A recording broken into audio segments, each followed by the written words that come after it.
You're a busy man today. We've had an opportunity to look over your guys' offer. We do have a lot that we do agree on. We do have a counter offer. We have some things that we would like to see changed as well. So we're going to start out with the, we'll call it base number one, which was folding the contents in the HB 2711. We'll accept the Senate offer on 2711, the Senate language, minus the death benefit. We would like to remove that language out. We will accept the Senate offer on the House substitute for sub 37, Senate Bill 37, removing the government contracts procurement piece. And we would like to offer a compromise on SB 23, which is the alternative assets. You guys, your position, I believe, is at 20. Our position was uncapped. We understand that you guys have a strong vote over there to have some kind of cap on it. We think 20 may be a tad too low. We don't want to come back next year or the year after and have to raise it again. So our offer is a compromise of 25% on that one.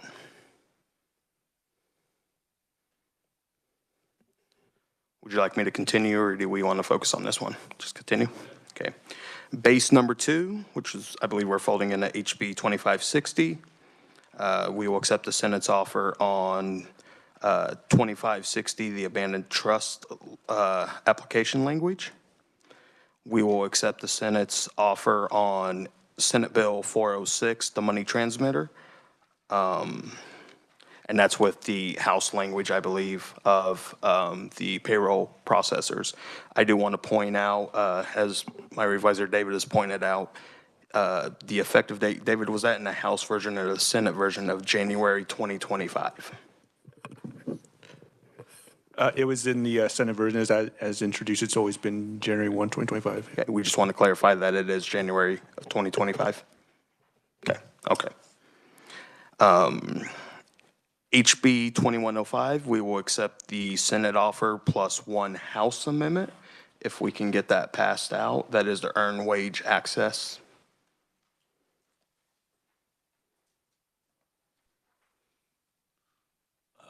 Mr. Chairman? Yes, sir. Just for clarification, the Senate offer on 2560, our offer including 2247 contents in that. 2247, 1 second here. Which was the DCF bank accounts. Okay, yeah, that is correct. Make sure we were yes, sir. clear on that. Yeah. Yep. Okay. I had that last on mine, but yes, sir.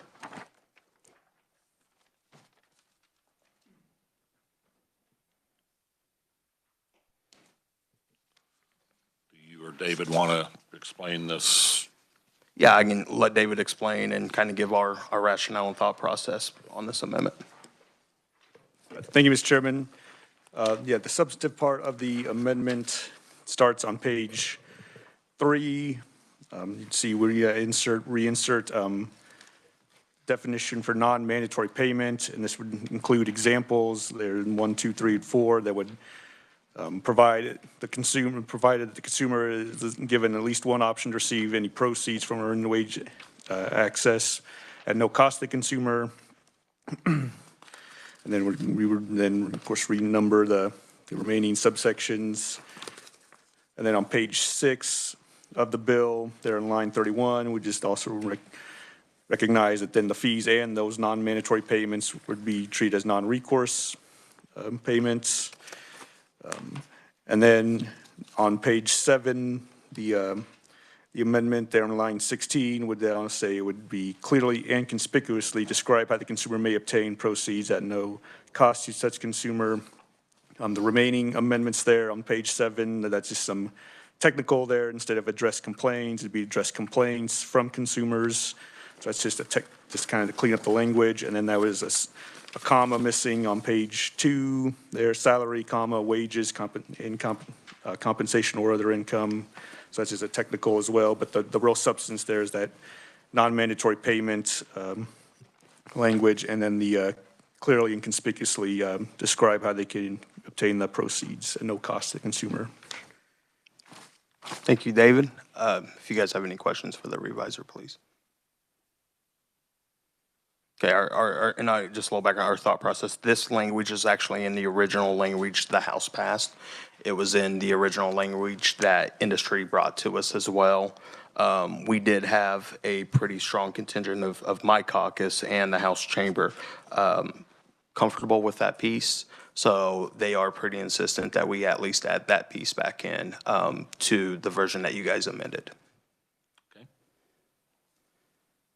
And then do you want to go on to the, Yes, sir. Base bill number 3, I believe we're folding into HB 2562. We'll take the Senate offer on vulnerable adults, Senate offer on the contract for deed, and then we would like to add the language, if we have the amendment ready, of HB 2376, which again is the racial covenant piece. This passed out of our chamber, I believe it was 123 to nothing last year, again, early last year. It's currently in Senate, Fed, and State right now. It has not received a hearing. I've talked to the chair of our local government committee earlier today, and he gave his blessing to find a home for this, as well as the introducer of the bill on the House side. So this is something that we have a very, very strong position on, and we'd like to get it done, and we think this home matches. and you say you do have language? Oh, 1 second.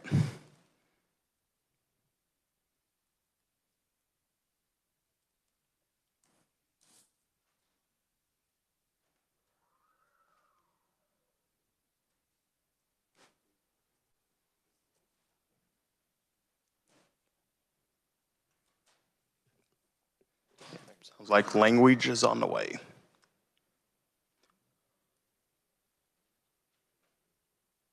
And Senator, while we wait on that language, we will agree to concur on HB 2577 in committee. Okay.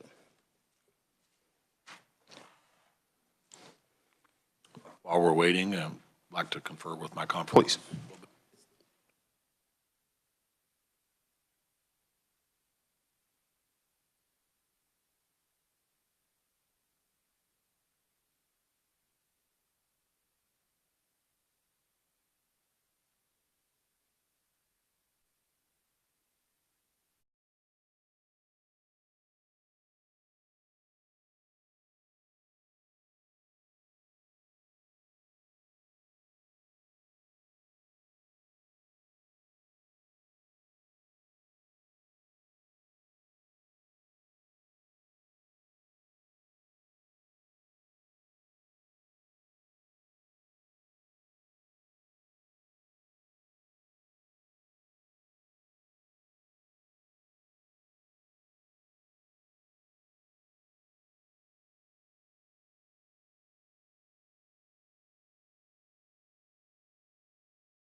Mr. Chairman, I think we've got maybe like a short explanation on House Bill 2376, and then I believe Senator Pittman has a question on it.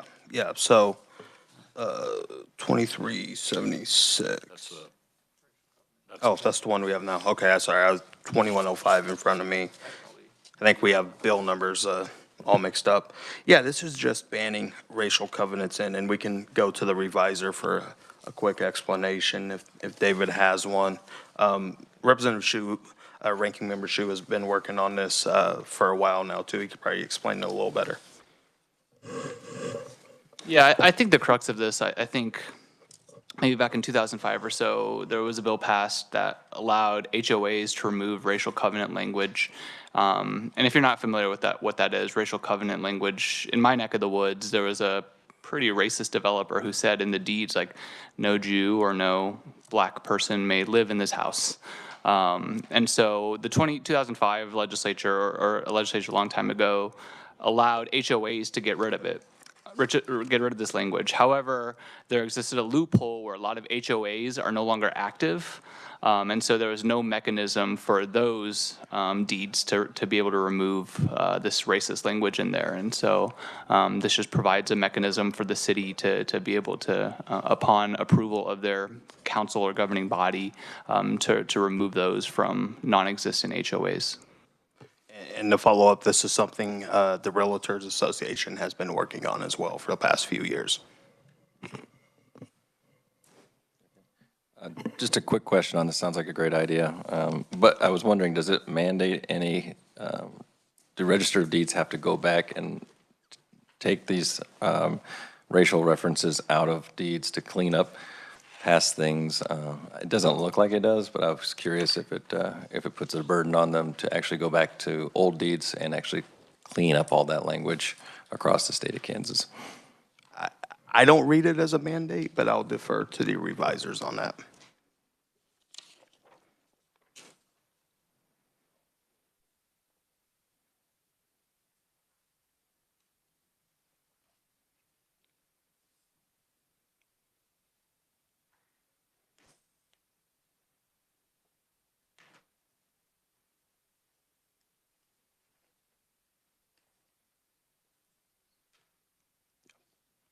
David?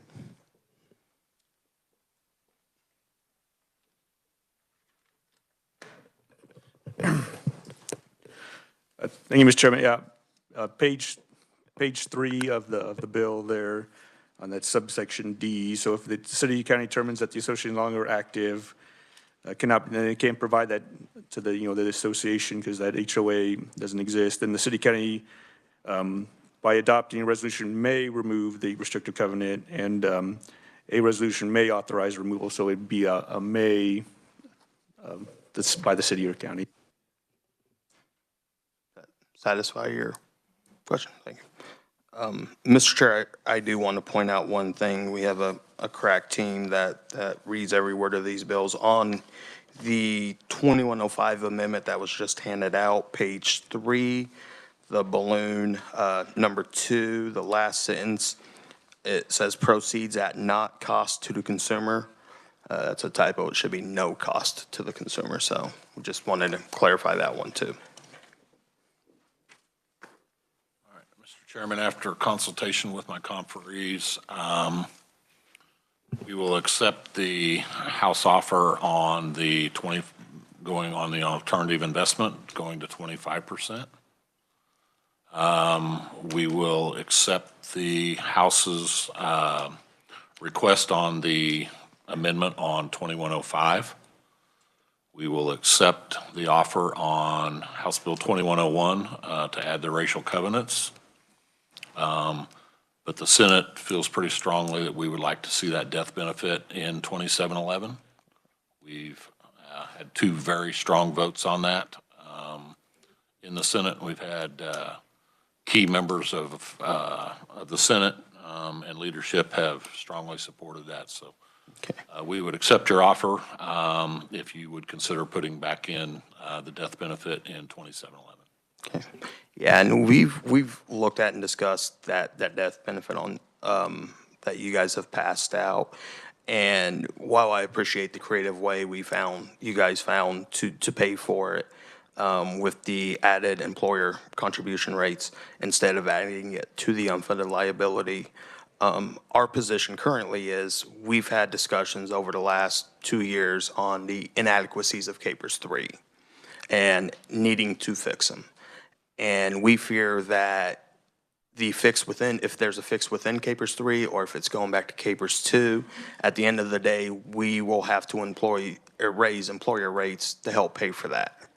And to us, fixing Capers 3 should be the number one priority. If I believe the fiscal note on this might have been around $90 million, if I'm right. But I know it's amortized over 20 years or whatnot. But if we're going to spend a big chunk of money, we feel that we should focus on fixing Capers 3 before we start adding on any of these other additional costs. So, Mr. Chairman, I understand that. I think we share the same concerns about the fiscal note originally, but we do come up with an alternative way of funding it. It is about $100 million, but it works itself down to 77. It comes out about $5 million a year, so it's 0.1%.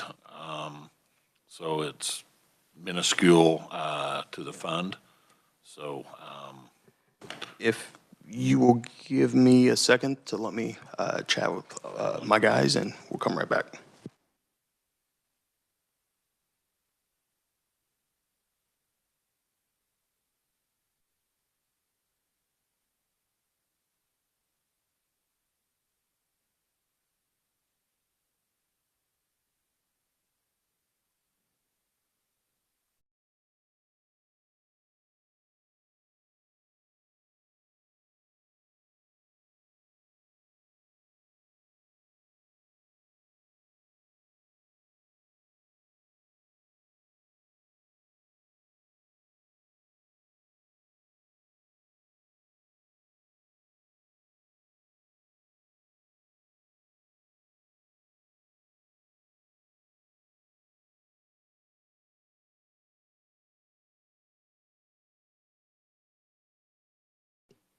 All right, Mr. Chair, after discussing it with my ranking and my vice chair, we will go ahead and accept that offer. We are still concerned, again, about fixing Capers 3, and we would like to, and I know you and I have had conversation on this, we would like to make that a priority next year, but for now, we'll go ahead and accept this offer for, in a spirit of compromise, so. I certainly appreciate that, and I share your concerns with Capers 3. You and I have spent a lot of time on trying to figure out how to fix Capers 3 and have requested, committees that will allow us to do it and what have you. I do think it's two separate issues, and we did have a lot of conversation in the Senate about, even at $6,000, you won't pay for a funeral.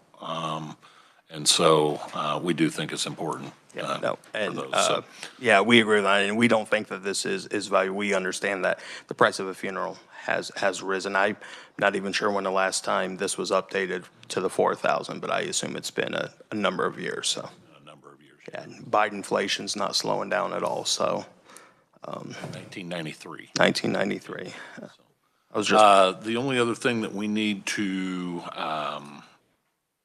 clear up is we had a number of effective date changes in this, and so if we could go back to statute book, all of these. I think that works for us. And we were doing that was to get bills into conference, and so if you're okay with putting everything to statute book, I think that'd be easier on the. I absolutely am. Riser, do you guys need anything else from us? We're good? I mean, just generally that, just revise our discretion to Absolutely. make any technicals to conform all the bills. Yes, Put sir. them together. Nope. I think our work is done, Mr. Chairman. I appreciate your indulgence and working with you guys the last 2 years. It's been a blast. We appreciate the opportunity to work with you guys, and Well, appreciate the good work we've been able to accomplish. Look forward to running the CCRs across the floor. now let's go get a